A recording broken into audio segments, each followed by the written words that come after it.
Hello again, this is Jonathan Miller with Hometown Historian Channel. I am here today with the Wandering Woodsman. He is back in the woods, back over there, because this is the location of the murder of Joseph Raber by the Blue-Eyed Six. This is a story from 1878. It was a story that gained worldwide renown. It was the first case of insurance fraud in the state of Pennsylvania, and may have been in the United States as well, but really gained a lot of attention. And we're going to talk about the people involved, the reasons why, things of that nature. We're going to take you over to St. Joseph Spring. This was a small village. This area wasn't known as Greenpoint yet, but this particular area was known as St. Joseph Spring because there's a little spring right over here. So I'm going to flip the camera around, and then we're going to talk about things, because right behind me, it would be over my shoulder over here, is where the murder actually took place. And we're going to talk about some of the houses here in this neighborhood and things of that nature, and what actually happened in the event. So I'm going to shut this down and then turn it around. Thanks, everybody. Alright, so this is the current bridge that is here today. To the right, right down here, there was a plank bridge that crossed the Indiantown Run. It's a little fuller than it would have had been at that time, because it was about 10 to 14 inches of water where Joseph Raber, the victim of the Blue-Eyed Six, was actually murdered. Joseph Raber was a local resident here. He was a laborer, was around, I think, 60 years old at the time of his murder. It was December 7th, 1878. And he was just an individual of the local community that a number of individuals in his community, St. Joseph's Spring, and St. Joseph's Spring is actually right over here, and we're going to quick walk up to that, and I'll give a little more information along the way. St. Joseph Springs was a small community. It was not an area that was known for, I guess, its moral integrity. Sort of a rough place. This was a very poor area. Greenpoint in general at that time, you know, it's sort of hill farming, so not the better valley land. So people really just did, there wasn't a whole lot of work available. There was probably mining, farming, wood cutting, those types of things. Be even like colliery work, where you made charcoal for the local iron furnaces, which were very big at the time. But there really just was not a whole lot. But this is St. Joseph Spring. There's where it actually comes out. We'll walk up to that as well. But anyways, these individuals, there was 4 individuals that made up the original group of the Blue-Eyed Six, which they weren't called that until later at the trial, when a Philadelphia writer, journalist, noticed that all of them had blue eyes, so he coined the name Blue-Eyed Six. So anyways, 4 men in the community, because once again, they're a very poor community. They were looking for a way to help their financial problems, and they got together and decided to take out insurance policies, life insurance policies in essence, on this Joseph Raber. He was an older man in the community. He had come over from Germany. He was about 60 years old, and they figured this guy's going to die soon anyways. This is a way for us to make money. And back at that time, you had a type of insurance called assessment insurance, which is in essence life insurance. Is also known as graveyard insurance. And that assessment insurance, all you had to do was get the permission of the person, get them to sign off on it, and then have a doctor assess them, thus the name assessment insurance, to make sure that they were good health, because they didn't want somebody that was on their deathbed, obviously, or something like that. So they originally took out about $30,000 in assessment insurance, which was an enormous amount of money back then. I'm guessing over time, when they first took those policies out,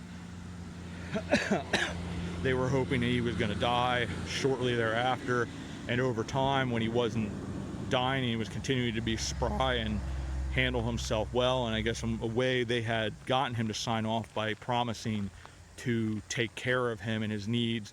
He lived in a small hut somewhere in this area with his common law wife, and he agreed to it because they would take care of him till his death. And the 4 men that had done this, they were Israel Brandt, who was the mastermind, And to the left of the bridge here, about 60 yards up, is where his tavern was. He had originally run Cold Springs area. They had a resort there, and he had run a tavern there for someone else, but eventually he wound up building his own building and having his tavern slash, I guess, hotel. It was known as a very seedy place. The community in general was morally bankrupt from what has been talked about, which is why certain assumptions were made about Joseph Raber's death that didn't lead them to immediately think of murder until later, once they saw the amount of insurance that was on him and it was held by his neighbors, not anybody in his family. It sort of made people think something wrong is here. Straight ahead would be where Charles Drew's house was. He was the fifth member of the Blue-Eyed Six, who eventually was hired for a sum of $1,200 to make sure the murder was carried out. But the four men were Israel Brandt, Josiah Hummel, who lived in here somewhere, because this was a whole town all along this ridge on the other side of the creek were homes. There was also a George Zechman, once again somebody that lived in this area somewhere in this village, and the last man was Henry Wise, who also once again lived in this area.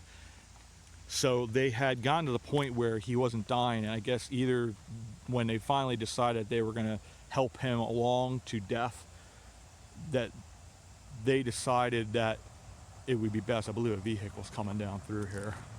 They believed that it would be best to get rid of some of that insurance, and it may have also, because these individuals were very poor, they didn't have the funds to continue those policies. They decided the best way to handle things was to drop some of that $20,000 of the insurance money, and that, or it was too much for them to be able to afford it, because as long as you kept up premiums, you'd continue to get that those insurance policies could be in place. So at the time of Raber's death, it was about $10,000 that they had on him, two $1,000 policies, a $2,000 policy, and the rest between that $5,000 and $6,000 or whatever's left, because it wasn't quite $10,000. It was another two policies that they had taken out, these four men. And they started discussed in Brandt's Tavern, which apparently they were overheard, because that was some of what was used later in the trial, that people had overheard them talking about this. They discussed a boating accident. They also discussed poisoning him. Ultimately, they settled on doing it the old-fashioned way and just hiring somebody to drown him in Indian Town Run right here. And they settled in Charles Drew's, who was an intimidating individual. He was a Civil War veteran. He actually fought in the Battle of Gettysburg. He was the only one of the Blue-Eyed Six that actually was not born here in the U.S. In fact, 4 of the 6 men were actually born here in Union Township, and another man was born in Monroe Valley, where we did the video on Monroe Valley Chapel, and eventually moved here. Charles Drew's decided that he wasn't going to do the deed himself, so he intimidated a young man named Franklin Strickler, who is actually buried about a half a mile down the road, to commit the murder. And on December 7th, 1878, Charles Drew's and Franklin Strickler followed Joseph Raber across the footpath bridge that was over here to the right of this bridge, and Franklin Strickler tripped Joseph Raber, pushed him into the creek, and proceeded to drown him. Several people actually saw this happen, including Charles Drew's son-in-law, Joseph Peters, and his daughter. They saw it either from Israel Brandt's second floor, one of the windows there, or from Charles Drew's house, which is straight across the creek from the second story floor window. And Joseph Peters and the other people were intimidated by Charles Drew's into not saying what happened. In fact, Joseph Peters gave a false account. That he said that he saw Joseph Raber come across the bridge, fall into the creek, and he drowned. Now, the coroner, when he was brought here, because Israel Brandt went and got the coroner the next day, he found several things strange about it, but because of the moral bankruptcy of the neighborhood, because of how rough it was, he didn't really think too much about it. The only things that bothered him was the fact that the normal policy back then, if you had somebody die in your community from an accident, you would store the body in a home. just out of respect for the person. And because Joseph Raber was considered a temperate man, wasn't a drinker, and also was a decent man, he was not necessarily beloved in the community, but he wasn't hated. He found it odd that they stored him in a barn, and he also found it odd that these people had seen him fall and no one tried to assist him or resuscitate him. But ultimately, he chalked it up to, because there was no bruising or wounds on the body, he chalked it up to that Joseph Raber had had a bout of vertigo, and because of his age, had fallen into the creek and by accident had drowned. Now, eventually, once it was found out a couple days later that there was right around $10,000 in insurance money, people did start to question things, especially the fact that it was held by his neighbors. So they started to wonder, was something nefarious happening here? So they started to investigate, and eventually Joseph Peters, the son-in-law, broke down, told them exactly what happened, and the 6 men were then shortly thereafter were arrested, and a trial then would ensue. And in the trial, 5 of the men, all but George Zechman, were found guilty of murder, and ultimately, I believe it was November 14th of 1879, Charles Drews, the man who was hired to do the murder, and Franklin Strickler, who was only 19 at the time of the murder and 20 at the time of his hanging, those 2 gentlemen, or those 2 men, were hung for the murder of Joseph Raber. And then on May 13th of 1880, about 6-7 months later, obviously, Josiah Hummel, Henry Wise, and Israel Brandt, who was the mastermind, were also hung at the Lebanon County Jail, which is roughly on the corner of 8th and I believe it's Chestnut Street. It's where the current Lebanon Farmers Market is. That building had actually burnt down. It actually looked like a castle. It's very similar. Cliff had done a video up in Pottsville of the Schuylkill County Jail and courthouse, and it looks like a castle. It even had a tower and all that, but the original basement still does exist there on that property, but otherwise the building is gone. But so 5 of the men paid the ultimate consequence for their crime. George Zechman was granted a retrial because he had been out of town at the time. He also apparently had a rather good lawyer who pointed out that George Zechman had a policy on his own mother, and he claimed that he was never there at the meetings where they discussed deciding to ultimately turn to murder. And so he was eventually, in the retrial, was acquitted, but he did die 7 years later from consumption. And a lot of people said that that was his punishment for those crimes, because they had, at the hanging of Henry Wise, Israel Brandt, and Josiah Hummel, Henry Wise was brought out first, and he declared to the public, we were all guilty, we all knew of this crime, and he was unaware at the time that both Josiah Hummel and Israel Brandt had both secretly confessed as well and said many of the same things. Franklin Ditzler, to his credit, actually apologized for the crime and showed great remorse and for all the pain that they caused their families.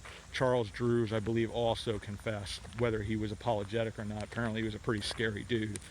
But that's the story of these individuals.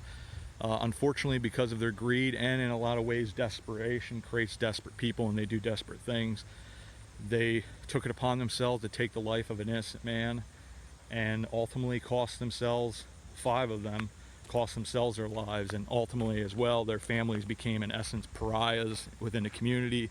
And they really did not think ultimately about it, because they had families. Like Charles Drews had 11 children, I believe. Israel Brandt had 7. He had 3 from first marriage, 4 from the second.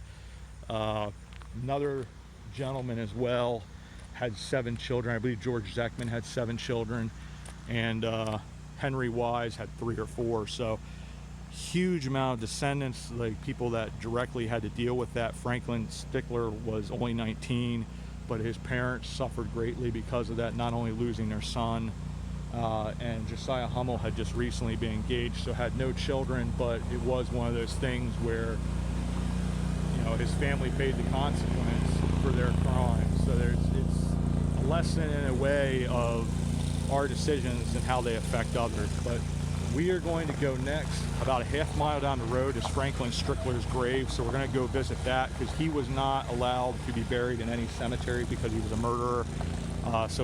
There's a story with that, which I'll give at the gravesite. And then we'll go to Moonshine Cemetery, where Joseph Raber is buried. Also, the parents of Franklin Strickler are buried there. I have done a lot of research and done a lot of advanced site scouting. I had not looked for their graves, so we're not going to go for theirs, but Charles Drew's widow, his wife Sabina, is actually buried shortly after Joseph Raber, so we'll visit that. And then there's two other sites here in Greenpoint, churches and churchyards that we'll visit, where 3 of the members beyond Frank Strickler are buried, and then the last 2 members of the Blue-Eyed Six are buried in Mount Lebanon Cemetery. And I also point out one other thing. This had a story of world renown. The author of the Arthur Conan Doyle is his name, who wrote Sherlock Holmes. Actually, because of this being his world-renowned story, he actually wrote a short story for Sherlock Holmes called The Red-Headed League, which is based off of this story. So it had amazing circumstances, like the results and consequences of this. It also changed the way insurance is done, because after this, assessment insurance, graveyard insurance was done away with because it was considered, a motive for murder, which this obviously was that. So with that, I'm going to sign off. I'm going to look over here. This is the Wandering Woodsman. Hey, we're actually collabing here and on this this video. So cool. We will see you next at Franklin Strickler's grave. Thanks, everybody. Hello again. We are at the grave site of Franklin Strickler. This is in between what's presently known as McLean Road, and there's a tank road that they have for the National Guard. This was originally, there was no marker here, just this pile of rocks. Franklin Strickler's mother went with their horse and wagon and picked up his body because no cemetery would accept him, because his crime was notorious and nobody wanted, because a lot of people back then, they would raid these graves and whatnot and steal parts of the body as, like, I guess, artifact seekers or whatever you want to call it. So Wayne Onspach, who I actually got a lot of the information from, Joanne Litz has a YouTube channel, and she has like a symposium that he had written, or a book on the Blue-Eyed Six, because he's directly related to Charles Drews and indirectly to Franklin Strickler, because after Joseph Peters died of consumption, he was the guy that lied originally and eventually told the truth. He claimed that he was haunted by the 5 corpses of the people, the individuals that had been hung, and he eventually died of consumption, just like George Zechman did 7 years later. A lot of people said that was his punishment for lying and for holding up that tale. Ultimately, his wife, the daughter of Charles Drews, actually married the younger brother, John, of Franklin Strickler. So he's connected indirectly and directly to those families. But these are the original stones that Franklin's mother and father put here. Their home was somewhere over in that area across the road there. This road obviously wasn't here. This was their garden. They buried him here. And this is the stone. Sort of hard to see. I'm going to try to get that as close. Franklin Strickler, he was born October 16th, 1859, died November 14th, 1879. This stone was put here in 1997. The Lebanon Historical Society and a gentleman who actually does memorials donated this, but this gravesite was mainly forgotten until Wayne Onspach talked to his grandfather. It was a no-no subject in their family. The grandmother did not want them talking about it because it was an embarrassment to the family. And when she passed away, he wound up talking to his grandfather, and his grandfather brought him out here. Wayne had actually been a mechanic out here in Indiantown Gap on the equipment, so he said he used to drive tanks by this all the time and wondered what the pile of rocks was. Well, and his grandfather showed him where all these graves were of the Blue-Eyed Six, that he actually found out what this was. So that is Franklin Strickler, where he is buried.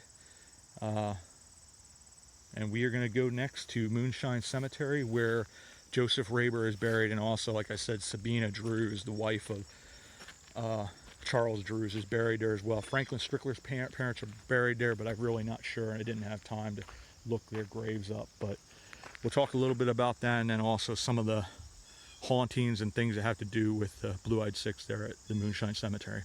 All right, thanks everybody. All right, we are here at Moonshine Church, which is right across the street. It's a really pretty church. At some point I want to do a video here on Henry Moonshine, which the church is named after, and Moonshine Road here, which is named after Henry Moonshine. He was a very philanthropic individual in the community. There weren't a whole lot of people in this community that had money, but he was one of them. He donated all this land here. I think he even donated the land for the church, but this was made for the people of Union Township because the people didn't have a whole lot of money. That way they had a place to bury their loved ones. But this is the burial place of Joseph Raber. They did change the stone at a point because they wanted to have it be somewhere that people could visit. But he had come here from Germany for a better life with his wife. And unfortunately, in a lot of cases where people came here, depending on your circumstances, you unfortunately didn't find a better life. And unfortunately, he had gotten murdered and was the victim of these individuals who chose to do a heinous crime. I'm going to go a little further here, and then I'm going to talk a little bit more about the church, some of the quote-unquote hauntings, which I don't believe in personally. I lived out here for 25 years. There are things that I've seen, but the things that were seen or some of the stories are all man-made from what I'm aware. This is a really beautiful church, really beautiful people. I know a number of the people that go here. This is Sabina Drews. This is the wife of Charles Drews, and I believe this is one of their children. But a lot of these people, like I said, they became pariahs in this community, and a lot of them had to move away, and they lived with it for a long time, and even several generations later, it was not something you talked about. Unfortunately, in this area, because of the Blue-Eyed Six, there's a lot of weird things that have happened here or have been claimed to happen here. I'm going to dispel a bunch of those rumors. Especially in the 80s and into the 90s, there were some really bizarre things that happened here or were claimed to happen here, and events, a lot of vandalism. There's a number of stones over here, not quite as far as Cliff, but where there's a big stone there that's Henry Moonshine's memorial. Those are the stones that were from the original graveyard, because the original log structure church was actually quite a bit back further. That burnt down in 1861. It's one of the bizarre stories there was that a little girl went into the church, spoke the Lord's Prayer backwards, got struck by lightning, and burnt the church down. Absolutely false. In the building over there, the pavilion, it was said that someone hung themselves. Once again, untrue. They had a story, I think in the 80s, a woman that was mentally disturbed that killed her 4 children here and then tried to kill herself. That actually didn't happen here. It did happen. It didn't happen that way either. It was EMT in Indiantown Gap actually said it happened in Indiantown Gap, where a woman attempted to kill her children. They saved all the children, and I'm not sure whether she died or not, but that didn't happen here. There's a lot of weird stories about headlights coming on behind you suddenly and speeding up behind you, and then as it's chasing you, it turns off and it's gone. They talk about, if you look in the windows at times at night or in the basement, you can see blue eyes, there's blue orbs. Once again, I never experienced anything like that. They'd say if you stop your car here at night, it would shut off, or it would try to shut off on the way through here. Once again, I never experienced anything like that. This place freaked me out, this area, because of all those stories, because as a kid, you don't know what's reality and what isn't. It's really something I will say is very unfair to this church. I remember going by here as a kid in our bus, because our bus route went by here, and the doors had been spray painted red. They dealt with a lot of vandalism. They had to move the stones from the original cemetery. I guess it was like a pauper cemetery for people that couldn't afford gravestones. They had to move those stones over here. The people are still buried back there, but a lot of vandalism. This church has dealt with a lot of nonsense. Now it's pretty tame. The police chased a lot of those people out of here. If you do come visit here, you have to come between dawn and dusk. Don't come here after night. It's not right. This is private property. These people don't deserve that. They're really good people. Like I said, I know a number of the people that go to church here. and it is a shame that they have to deal with it. There's also like something I personally experienced on Devil's Night, the night before Halloween. On that side of the cemetery, you would see occasionally circles of people in black hoods that were doing like a seance or whatever their occult practices were. My sister and my brother-in-law went by once, and they were in the shape of a pentagram. That was put a stop to as well, because the police started coming out here and chasing these people out of here. Some of the local legends and lore, which don't have anything to do with this church or with the Blue-Eyed Six, there's talked about, like, throughout the Lebanon Valley, there's a headless horseman that haunts this area. Also a Native American spirit called the Red Devil, whether it's a creature or a person. Once again, don't really believe that stuff. There's somewhere back in here in the roads, there's a place called Devil's Curve, and that you'd have people like would have the headlight things happening there as well. Never experienced any of that stuff, never ever saw any of that kind of stuff. The only stuff that I ever saw that happened here was nonsense caused by people that were looking to cause problems. So, not putting down people that believe in paranormal stuff, but they say sometimes, like, you know, some of the paranormal people, that spirits go back and forth here from the Blue-Eyed Six. Joseph Raber, they had something where they said about paranormal people came here and talked to Joseph Raber's spirit, and he said that he didn't understand what all the fuss was because nobody cared about him in life. Why should they care about him in death? What you believe in, that's your business. But if you do come here to see these, because there's also a tombstone over here for a Joseph Johns, who was an African American who escaped slavery, and he is buried there, and he's a local legend. So there are pretty significant headstones here and people that are buried here and the stories that go with it, but please be respectful. Moonshine Church has been through enough. The community, the congregation, the pastor, and they're really good people. So respect the property, respect the times that they allow you to come out here. And that's the story here at Moonshine Church and of Joseph Raber. So we're going to next go down to the Greenpoint Meeting House and Schoolhouse Cemetery on the corner of Moonshine Road and Greenpoint Schoolhouse Road, and we will visit the gravesite of Henry Wise. Hey, here we are at Greenpoint Meeting House Cemetery.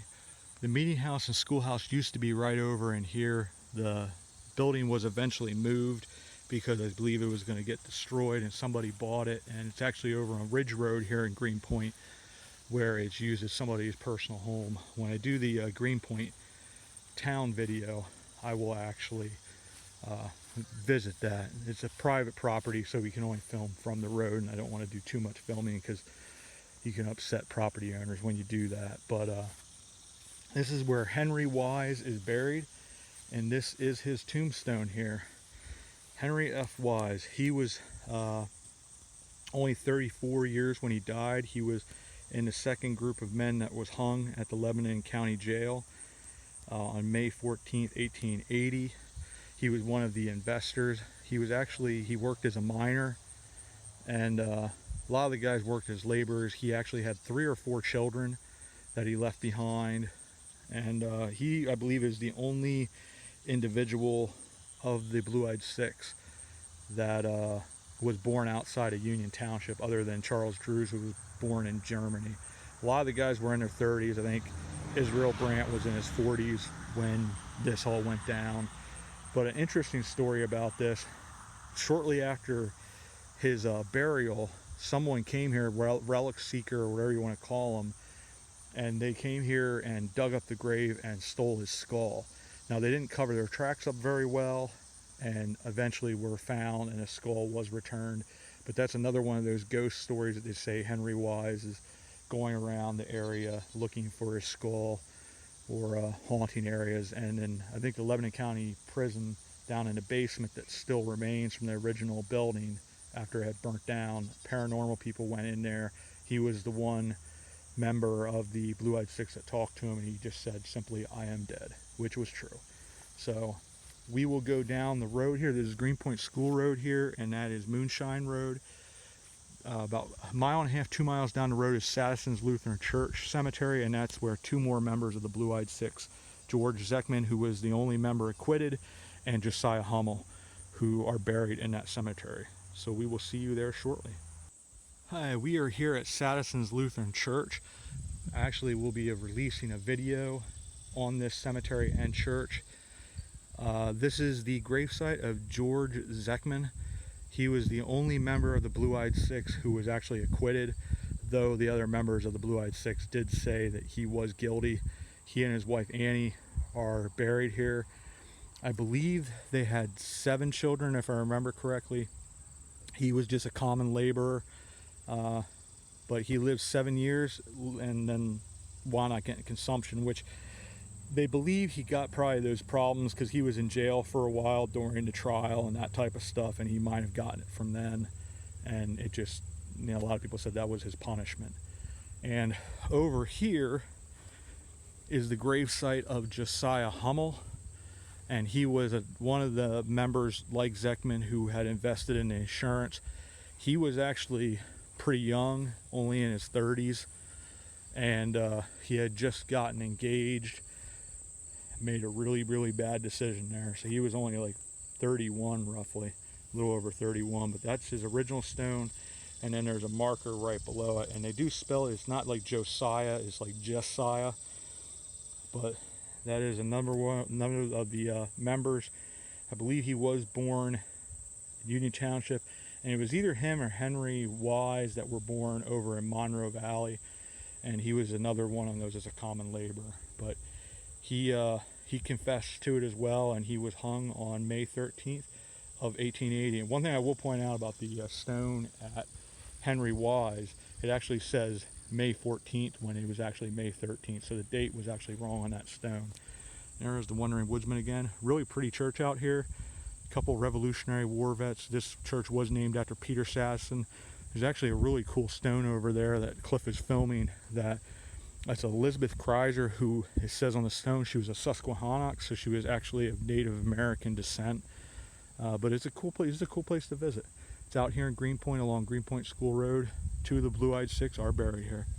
The next cemetery we're going to be going to is Mount Lebanon. This is the only site that I did not go to previously, but I do have instructions of how to get there. So Cliff and I'll figure that out. And the 2 graves of Charles Drews and Israel Brandt are there, and they're right next to each other. Apparently, when you do reach that section, it's a pretty obvious because it's the only flag there. The only veteran of the group was Charles Drews, who served in the Civil War at Gettysburg, a number of other battles. I'm going to quick show this stone just because it's so cool. The original stone is like a field stone. It has scrawled into it Elizabeth Kreiser, born 1810, died 1860, and then the stone is a new stone that says Susquehannock. So pretty neat, unique stone. So we're gonna see you next at Mount Lebanon Cemetery. Thanks, everybody. So we are here at Mount Lebanon Cemetery. It is a really impressive place. We're definitely gonna have to come here and do video. And the directions took us right to these 2 grave sites. This is Israel Brandt right here. That he was the mastermind. He actually had 7 children. He was the one that owned the tavern where they made all the plans. He was one of the Blue-Eyed Six. He lived from May 24th, 1833 to 1880, May 13th, hanged for conspiracy and the murder of Joseph Raber. And this is Charles Drews. He was a veteran of the Civil War. He was in the 93rd PA Volunteers, 1820 to 1870. He was the only one that was not born here in America. He was born in Germany, came over through Philadelphia. He actually, over at Gettysburg at the Pennsylvania Monument, his name is there because he did fight in that battle. And he had 11 children. Israel Brandt had been a tailor. He had also ran the hotel at Cold Springs until he eventually had his own. So he was a man that had a number of talents, threw that all away. And Charles Drew was actually, he was known as not only just being intimidating, but he was actually quite a talented musician and had quite the singing voice. But these are the last 2 members of the Blue-Eyed Six. here at Mount Lebanon Cemetery. You actually, when you go back the road, you go back straight to the back of the cemetery until you get to where the paved road ends. You make a right, and then you pass 4 benches on the left, and then right across from that 4th bench there, it's the only grave in this area, immediate area, that is actually has a flag. He's the only veteran in this area. So that is the end of the video here for the Blue-Eyed Six. I hope you enjoy this, and until our next adventure, we will see you again about town. Thanks, everybody.